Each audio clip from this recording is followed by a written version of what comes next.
Hola, muy buenas tardes a todos y a todas que nos acompañan hoy día en esta transmisión. En nombre de la Universidad Austral de Chile, damos la más cordial bienvenida a todos quienes nos acompañan hoy en esta transmisión organizada por la Dirección Museológica de la Universidad Austral de Chile y el equipo de Arqueomadera.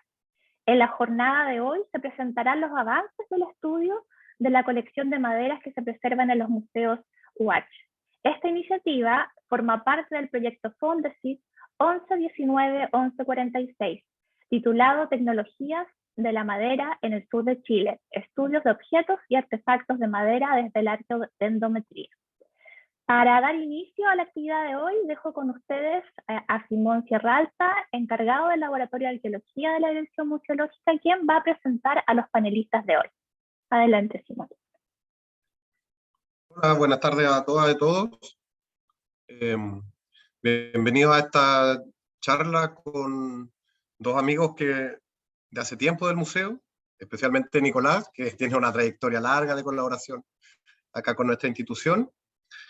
Estamos súper contentos del trabajo que están haciendo todo el equipo de Arqueomadera, también porque ponen en valor las colecciones muy bonitas que tenemos acá en el museo, y que quizá es una parte que se ha visto menos de los objetos que nosotros resguardamos. Así que va a ser sin duda una experiencia súper enriquecedora para todos.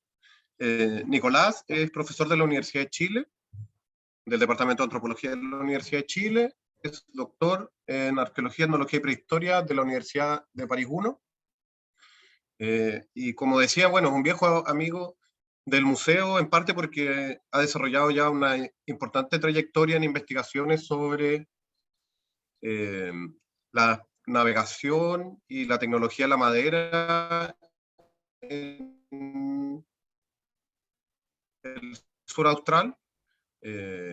Y en ese sentido ha trabajado tanto arqueología marítima como subacuática, ha trabajado temas de protección del patrimonio cultural sumergido, arqueología de las costas interiores, conjugando una perspectiva que incorpora arqueología, etnohistoria y etnografía, lo cual ha sido siempre sumamente interesante. Y en esa línea, y sobre todo me parece en el último tiempo, Nico, te he ido especializando más y más en el tema de la dendrometría, que para quienes no son especialistas, tiene que ver con el estudio de la identificación de las especies de madera, la morfología de la madera, la identificación de la forma de trabajar, etcétera. Supongo que ahora nos va a ir contando más que eso. Y conformando un equipo que hace unos meses tuvimos la oportunidad de conocerlo más en extenso, que es el equipo de Arqueomaderas, y del cual forma parte Daniela Greenberg, que es arqueóloga titulada de la Universidad SEC, que se ha especializado justamente en los estudios arqueobotánicos de las especies leñosas o de objetos de madera.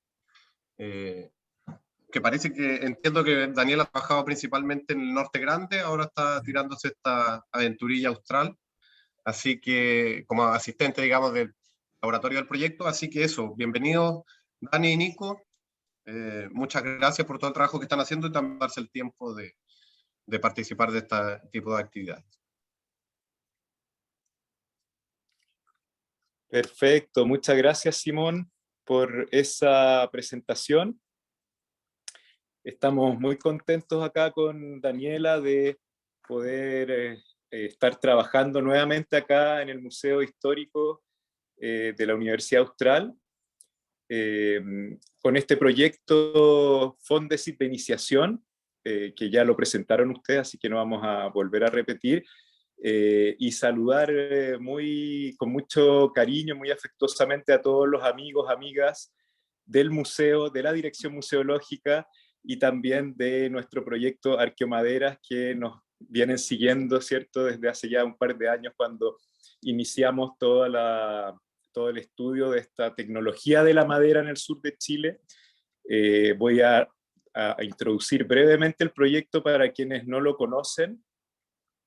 Este proyecto lo que busca es estudiar justamente la tecnología de la madera del sur de Chile, principalmente centrándose en la producción material de la cultura mapuche en madera, ¿sí? Entonces poder entender los tipos de madera que se utilizaban tanto en tiempos prehispánicos como en tiempos históricos, para producir distintos tipos de objetos, principalmente domésticos, ¿cierto? Como pueden ser cucharones, fuentes, platos, algunos objetos muebles, como son los huancos, estos banquitos pequeños, pero también algunos objetos rituales que forman parte importante de la cultura mapuche, como son los collón o máscaras, los cultrún, los rehues, los chemamul, ¿cierto? La cultura mapuche tiene una enorme producción de objetos, artefactos de madera, que se encuentran, algunos de ellos, en distintos museos, en distintas instituciones, que los han ido resguardando a lo largo del tiempo, pero que han sido poco estudiados, ¿sí? Han sido poco estudiados desde un punto de vista más arqueológico, para poder entender sobre todo las técnicas, ¿cierto? Cómo se fabricaban estos objetos, cómo se manufacturaban, los artesanos, qué tipos de técnicas, qué tipos de herramientas utilizaban. Entonces, ese es un poquito, en bien resumidas cuentas, de qué se trata el proyecto. Estamos trabajando, como dije, con distintos museos, con las colecciones de distintos museos, colecciones muy hermosas, muy valiosas, que están depositadas y siendo resguardadas por estas instituciones, y entre ellas la del Museo Histórico de Valdivia, que es especialmente interesante. Así que estamos muy contentos, como dijo Simón, vinimos en el mes de enero a hacer un primer trabajo, y ahora estamos tratando de completar ese trabajo acá en el Museo Histórico de Valdivia. Así que, como decía Simón, como decía Mariana también, me acompaña acá Daniela Greenberg, les vamos a mostrar brevemente el trabajo que hemos estado haciendo en estos días, tanto de registro. Estamos haciendo primero un registro de los objetos, un registro detallado, con todas las mediciones, ¿cierto?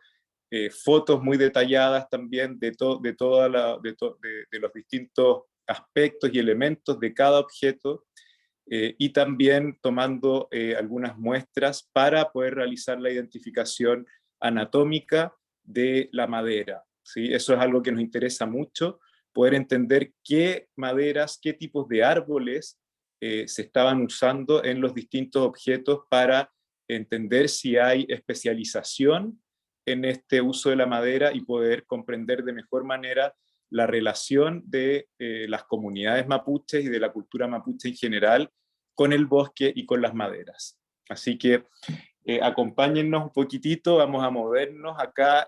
Estamos en el segundo piso del Museo Histórico. Nos montaron acá muy amablemente un laboratorio para poder trabajar durante estos días, ¿sí? En el altillo. Así que estamos muy cómodos acá trabajando, con todas las facilidades que nos ha brindado el Museo Histórico y la Dirección Museológica. Así que desde ya agradecer a su director, a Juan Carlos Olivares, ¿cierto? Y a todo el equipo que siempre nos reciben con los brazos abiertos y nos dan todas las facilidades para poder trabajar acá. Así que bueno, acompáñenos un poquito para mostrarles el trabajo que estamos haciendo acá. Podemos ver acá sobre el mesón que tenemos algunos de los objetos que hemos estado registrando, como les comentaba, objetos utilitarios, como son estos pequeños platos o fuentes, ¿cierto? Lo que llaman también rally, ¿cierto? En Mapudungun. Otros objetos como esta taza, que es de una factura un poco más fina, ¿cierto? Con una asa bastante pronunciada, y que obviamente sirven para distintos fines domésticos, ¿sí? Y vemos también las diferencias de las maderas, ¿cierto? Unas maderas más claras, unas maderas más oscuras.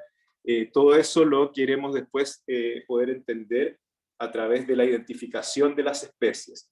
Tenemos, por ejemplo, también acá otros tipos de objetos, una cajita, que es algo bastante singular, por eso la quisimos mostrar también, que está hecha con distintos tipos de ensambles.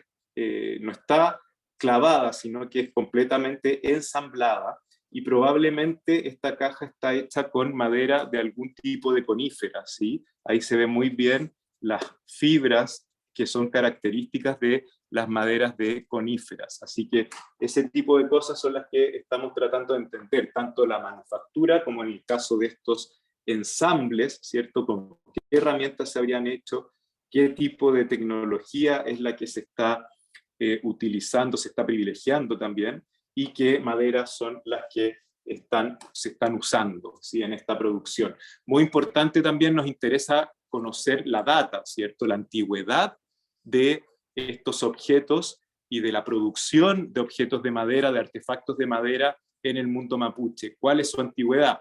Todos entendemos que debe ser muy antigua, ¿cierto? Pero no tenemos mayores estudios a partir de eso. Entonces, eso es otro aspecto interesante. Y también tenemos algunos objetos de corte más ritual, de tipo más ritual, ¿cierto? Que son parte intrínseca, ¿cierto?, de la cultura mapuche, como son estas máscaras ceremoniales, máscaras antropomorfas, que llevan como nombre Collón en Mapudungún, ¿sí? Como ustedes pueden ver, tienen bigote, barba de crin de caballo, ¿sí? En algunos casos pedazos de cuero que podrían haber tenido también crin de caballo, no lo sabemos muy bien, o pelo de oveja en algunos casos, imitando los bigotes y las barbas de los europeos, ¿sí? Esa es un poco la idea de estos objetos rituales, ¿sí? Que son utilizados en distintas ceremonias, ¿sí? Si me acompañan un poquito más acá, tenemos también otros objetos que son igualmente interesantes, como les decía, un objeto de la vida cotidiana, de uso cotidiano, como es esta olla, ¿sí? Como ustedes pueden ver, es una olla bastante grande, pesada, maciza, un poco rústica, justamente por eso, porque son objetos de uso cotidiano. Entonces, no es necesario que tengan terminaciones muy finas. Vemos que probablemente sea muy antigua, está partida en una de sus partes, y con esta olla me va a servir para explicarles otro de los elementos, de los aspectos que nosotros nos fijamos, ¿no? Tratamos de estudiar, que es qué parte del árbol se está utilizando en la manufactura de estos objetos, ¿sí? Para eso, uno de los elementos que utilizamos es la dendrocronología. Ese es otro de los aspectos que estamos incorporando en el proyecto, la dendrocronología, que es el estudio de los anillos de crecimiento de los árboles, ¿sí? Y en algunos de estos objetos podemos identificar estos anillos de crecimiento. En el caso de esta olla, la dendrocronología no hemos podido aplicarla porque no se ven claramente los anillos como para poder contarlos y medirlos, pero sí podemos identificar dónde se encuentra el centro del árbol, el centro del tronco del árbol, y hacia dónde habría sido el crecimiento de este árbol. Y en este caso, de esta olla, este centro habría estado en esta zona, ¿sí? Entonces la olla habría estado dispuesta en el árbol de esta manera. El centro pasa por esta zona de la olla, entonces se utilizó la mitad de un tronco el cual fue excavado con herramientas, para eso herramientas metálicas principalmente, hachas, azuela, para ir dando la forma de esta olla, ¿sí? Y a partir de todas estas observaciones nos hemos dado cuenta que los objetos mapuches en general se manufacturan de esa manera, ¿sí? Teniendo el centro del árbol en la parte interior del objeto y excavando de esa manera para poder obtener la forma. Algo similar es lo que pasa con este cultrún, objeto ritual, ceremonial, cierto instrumento musical, pero ritual, también uno de los elementos culturales más importantes de la cultura mapuche, ¿cierto? Y que también estaría manufacturado de una manera similar, ¿sí? Con el centro del árbol en la parte interior, desde donde se excava para obtener esta forma que es clásica en la producción de maderas mapuche, ¿cierto? Que es este rally o fuente, ¿cierto? Que en este caso configura un cultrún, ¿sí? No es lo mismo que las fuentes domésticas, por supuesto, es otro el tratamiento, pero el principio tecnológico que hay detrás de la manufactura, de la fabricación del objeto, es el mismo, ¿sí? Vamos a volver un poquito con estas máscaras, porque quería también mostrarles acá en esta máscara cómo se ve claramente los anillos de crecimiento. En esta zona que es plana, podemos observar, no sé si se alcanza a ver por allá, si me cuentan nuestros televidentes, internautas, si se ve o no, o el equipo del museo, pero acá en esta zona podemos ver, quizás un poquito más a la luz ahí, cómo se configuran los anillos de crecimiento en esta curva, en esta forma semicircular, ¿cierto? Ya que el centro del árbol habría estado en esta zona, ¿sí? Y como les comentaba en el caso de la olla del cultrún, de la misma manera esta máscara se habría manufacturado con la mitad de un tronco que fue excavado con herramientas como hachas, azuelas, ¿cierto? Para darle esta forma. También para el acabado final probablemente se habrá utilizado formones para ir tallando las partes más finas, ¿sí?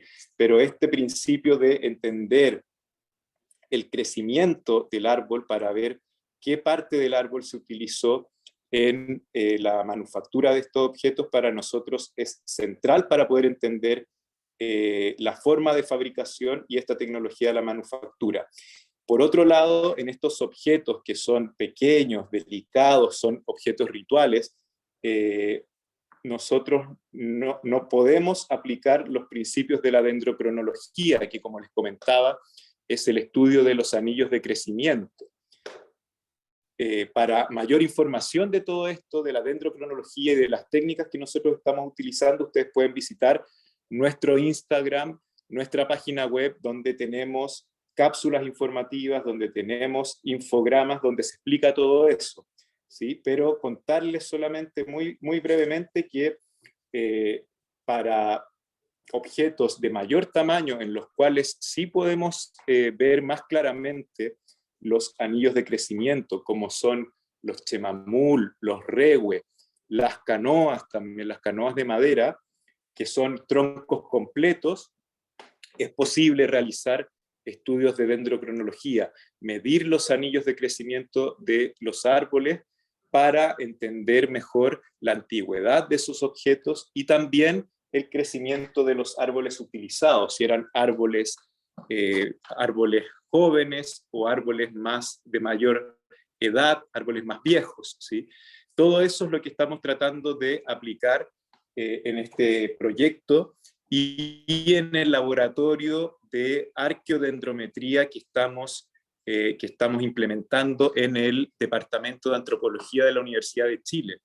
Este laboratorio de dendroarqueometría incorpora todas estas técnicas que le he estado mencionando, la identificación de especies, la dendrocronología, la morfología de las maderas, los estudios tecnológicos para ver qué herramientas y qué proceso de manufactura se llevó a cabo con este tipo de objetos en madera, de esta producción en madera, pero no solamente para el sur de Chile, sino que también para otras regiones. Es un laboratorio que está abierto para el estudio de las maderas en general, de las maderas patrimoniales y del pasado, ¿sí? No solamente objetos pequeños, sino que también estructuras patrimoniales, como pueden ser edificios antiguos, iglesias antiguas, que es importante conocer los distintos análisis que se les pueden realizar a este tipo de materialidad, ¿sí? Vamos a acompañar ahora rápidamente a Daniela para que ella nos explique un poco más de cómo se realizan las tomas de muestras y los análisis para las identificaciones de especies, ¿sí? Eso es lo que también, como les comentaba, hemos estado haciendo en estos días, tomando muestras muy pequeñitas, micromuestras, para no dañar los objetos, por supuesto, y poder realizar identificaciones de especies para saber qué maderas se estaban utilizando. Entonces, dejo con ustedes a Daniela Greenberg, que nos va a explicar un poquito más acerca de esto. Sí, como les comentaba Nicolás, esta aproximación metodológica nos ayuda a comprender la naturaleza de las maderas, las características de las maderas que se utilizaron para la fabricación de los objetos. Si nos hablan de maderas blandas, de maderas duras, de la coloración de la madera, etcétera. Un montón de características físico-mecánicas de la madera que nos pueden aproximar a la gestión del recurso leñoso en épocas pretéritas. Entonces, para eso utilizamos una herramienta que proviene de la ingeniería forestal, más bien de la botánica, para identificar las especies que se utilizaron. Entonces, para ello se toman cortes, si puede enfocar, se toman cortes de los objetos en sus 3 planos. La madera se caracteriza por tener una estructura celular que en 3 planos, transversal, tangencial y radial, nos pueden mostrar caracteres diagnósticos que nos lleven a nivel de familia, género o especie. Lo ideal es tener estos 3 cortes para poder llegar a mayor precisión de la identificación o determinación.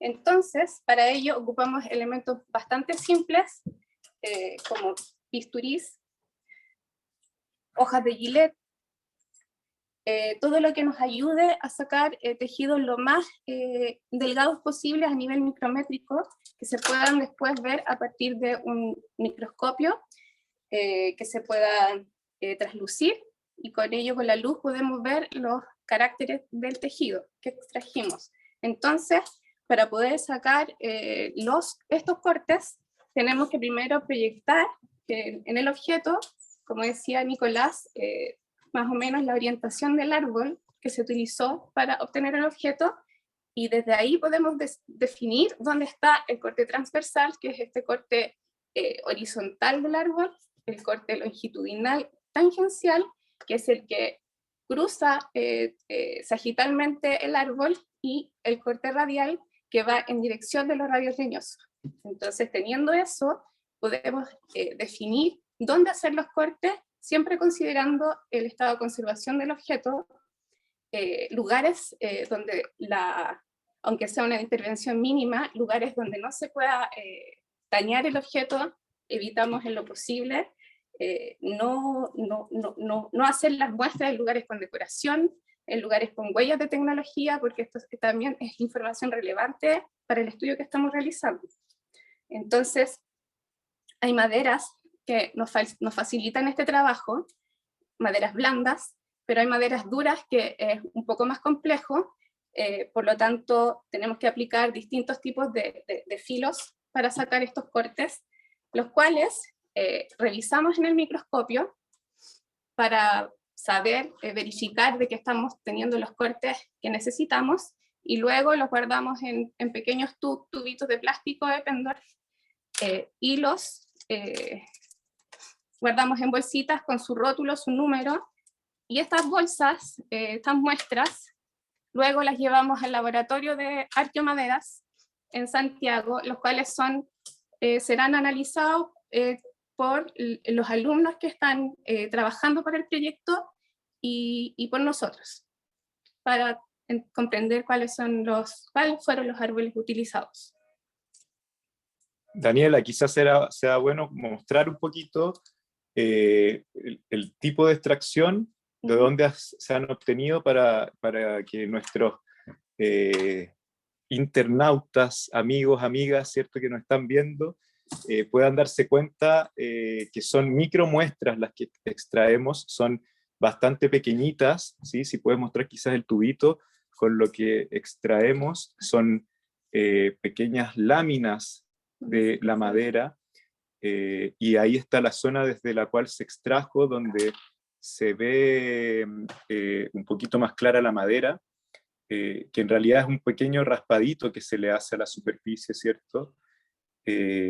Para no dañar el objeto, y que además tiene que ser así porque como son láminas que van a ser observadas, analizadas en microscopio, tienen que ser láminas translúcidas que podamos ver en un microscopio de luz transmitida, ¿cierto? No sé si les puede explicar un poquito más sobre qué es lo que se observa y cómo se identifican las maderas. Sí, lo que observamos en estos tres distintos planos de la madera son características celulares propios del xilema, que es la madera, como vasos, que son elementos vasculares en general de las plantas, pero en las maderas son los elementos vasculares, donde se almacenan y fluyen los líquidos principales nutrientes del árbol. Estas células, en general, radios leñosos, vasos, traqueidas, etcétera, tienen morfologías características para familias, y a nivel de familias de árboles, familias de géneros, y a nivel de género podemos también como que ir afinando la determinación a partir de morfologías más sutiles dentro de las familias, como radios un poco más anchos, o los extremos de los radios son diferentes en cada especie, y la combinación de estas diferencias entre los distintos elementos celulares ayudan a tener certeza en la especie que estamos observando. Además, esto, por supuesto, se apoya en una colección de referencia de los árboles actuales, la cual es realizada previamente a partir de cortes histológicos de los tres planos de la madera, mucho más completos, son descritos posteriormente para tener un listado recabado de las características de cada especie según los cortes que tienen, y desde ahí podemos hacer la comparación con los cortes que obtenemos de los objetos arqueológicos, que no siempre son completos porque se tratan de objetos que pueden tener características de estado de conservación no muy buenas para obtener estos cortes. Por ejemplo, hay maderas que están un poco más dañadas, resecas, y los cortes longitudinales no salen bien, o el corte transversal, que es más complicado, no lo tenemos, pero sí hay al menos un corte que tiene bastante información, y con esta colección de referencia podemos aproximarnos a la especie con la cual está hecha el objeto. De todas maneras, la abundancia de objetos que hemos podido analizar o que estamos analizando también ayuda a la identificación, porque puede haber una redundancia también del uso de una especie o dos o tres, que nos permite identificar rápidamente a partir de la práctica, de la observación continua de los caracteres de los objetos, de los objetos y de sus muestras. Entonces eso también aporta a este trabajo, afortunadamente. Sí, eso es lo que se llama identificación anatómica, ¿cierto? Por las características anatómicas de las maderas, de las distintas especies de madera. Podemos quizás hacer una analogía con las huellas digitales, un análisis que nos permite ver la identificación, ¿cierto?, de cada especie, de las características especiales desde el punto de vista anatómico, por eso hay que verlo en el microscopio, pero podemos hacer esta analogía con las huellas digitales nuestras, ¿cierto?, que también nos permiten diferenciarnos entre nosotros. Podría ser una manera de entenderlo, ¿sí?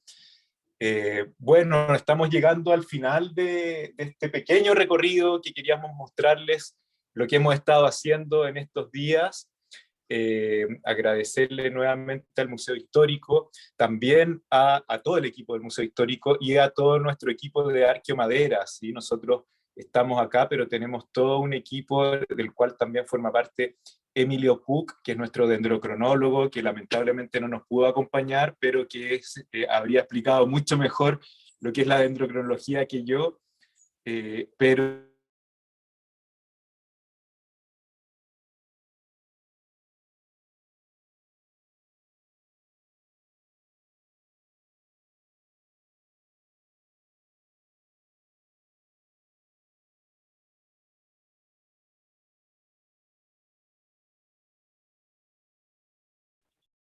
Sí, parece que tenemos ahí algunos problemas de conexión con Nicolás y con Daniela, pero esperamos recuperarlos pronto.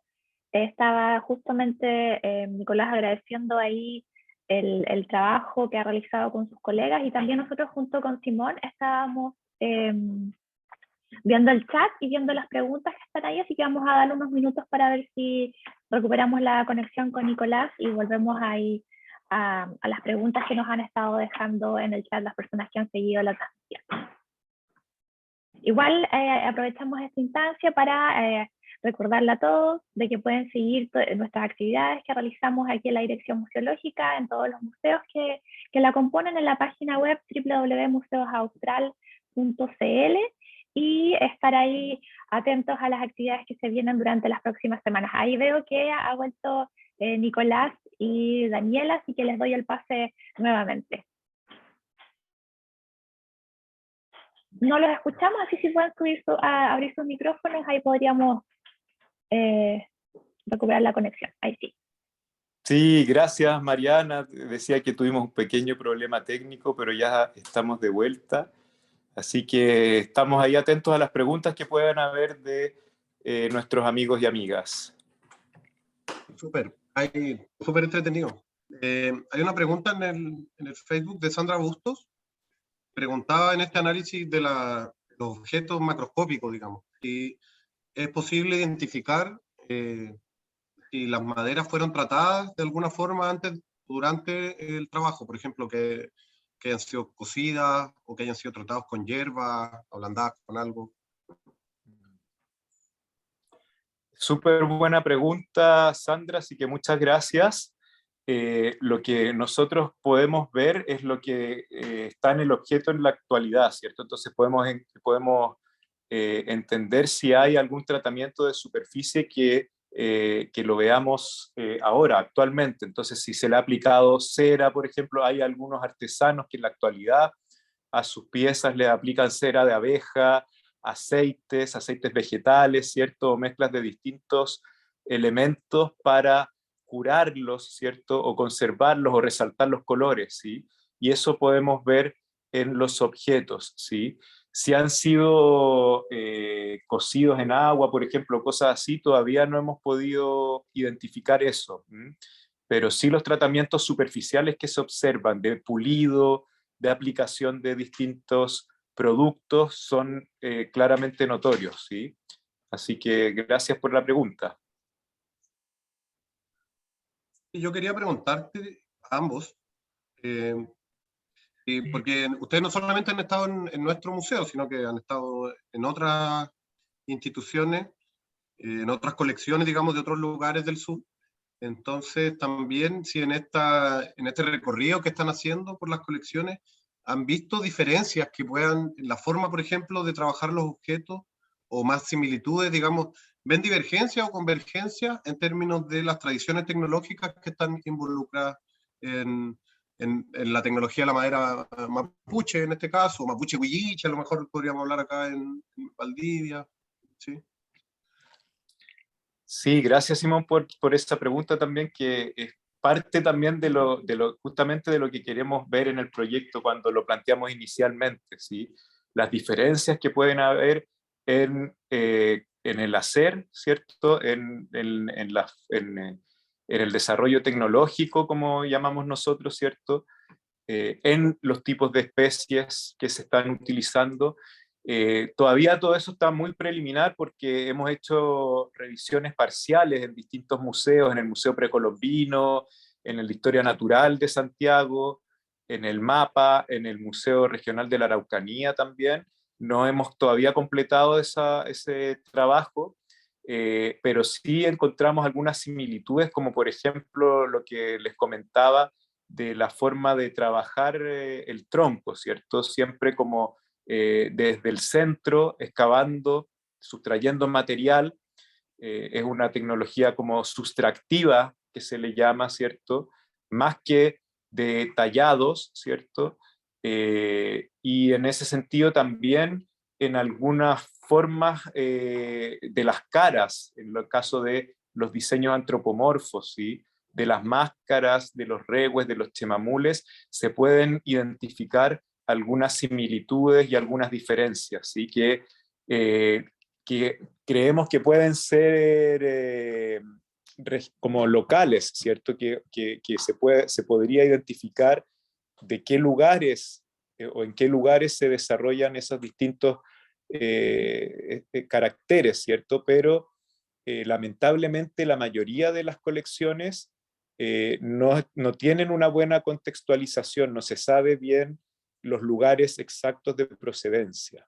Entonces, eso es una dificultad que es difícil de superar, pero que algunas herramientas como la dendrocronología, en algunos casos, nos pueden ayudar, ¿sí? La dendrocronología, una de sus ramas o de los análisis que se pueden lograr a través de la dendrocronología, es la dendroproveniencia.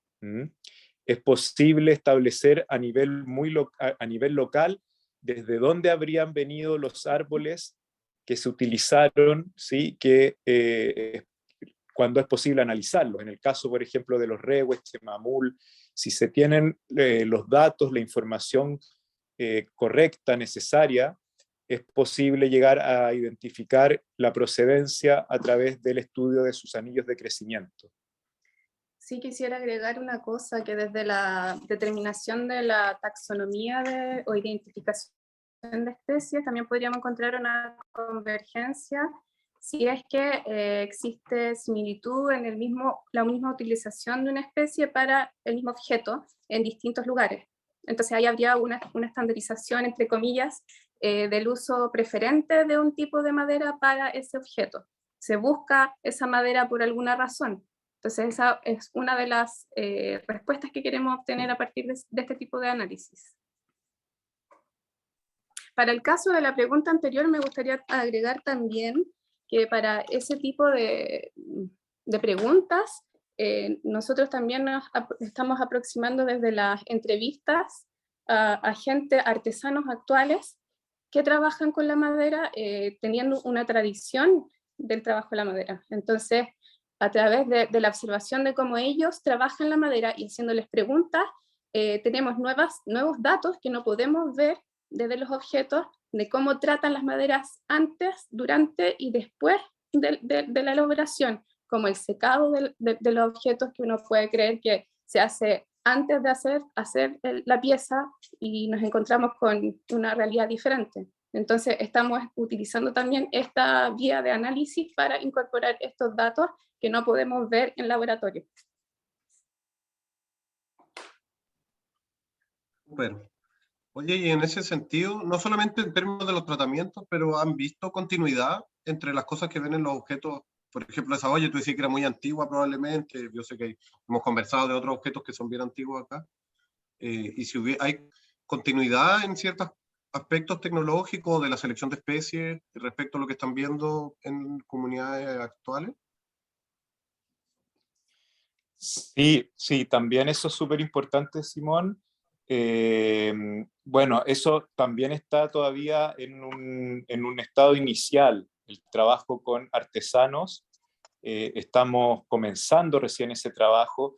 Si bien hemos podido ya ver varias cosas súper interesantes, y sí vemos algunas continuidades en objetos, principalmente en objetos domésticos, ¿cierto?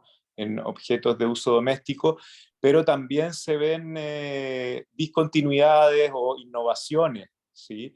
Que obviamente el trabajo artesanal actual también está muy influido por lo que es la venta, por lo que es el mercado, por las piezas que más la gente le gusta o compran, ¿cierto? Las técnicas también, por ejemplo, que sean piezas muy bonitas, pulidas, ¿cierto? Sin muchas marcas de herramienta, también es algo distinto a lo que veíamos en las piezas que les estábamos mostrando, donde se ven claramente las huellas de las herramientas, ¿sí? Como de manufactura un poco más tosca en algunos casos. Entonces, se ven continuidades, pero también diferencias e innovaciones, lo cual es lógico que sea así. Los contextos son distintos, entonces hay una continuidad cultural, pero también el contexto de mercado, sobre todo, y de instituciones de artesanía o de consumos de artesanía que también están influyendo en la producción actual de los artesanos. Y también, por otro lado, el contexto natural de los bosques, que también es muy distinto al que había en el pasado, ¿cierto? Las maderas que se ocupan ahora es un poco lo que va quedando de los bosques, y no una selección tan específica como podía haber sido antes, y con tantas posibilidades de elección, ¿cierto? Ahora los bosques están mucho más reducidos, los árboles son más pequeños, los grandes árboles ya fueron explotados, así que esa también es una diferencia súper importante. Y por supuesto, el uso de herramientas eléctricas, ¿cierto? Si bien la mayoría de los artesanos siguen utilizando herramientas tradicionales, azuelas, maichihue, como le llaman en Mapudungun, formón, hacha. Eso lo ocupan en una etapa del trabajo, y en otras etapas utilizan, la mayoría de ellos utilizan herramientas eléctricas para acelerar el proceso.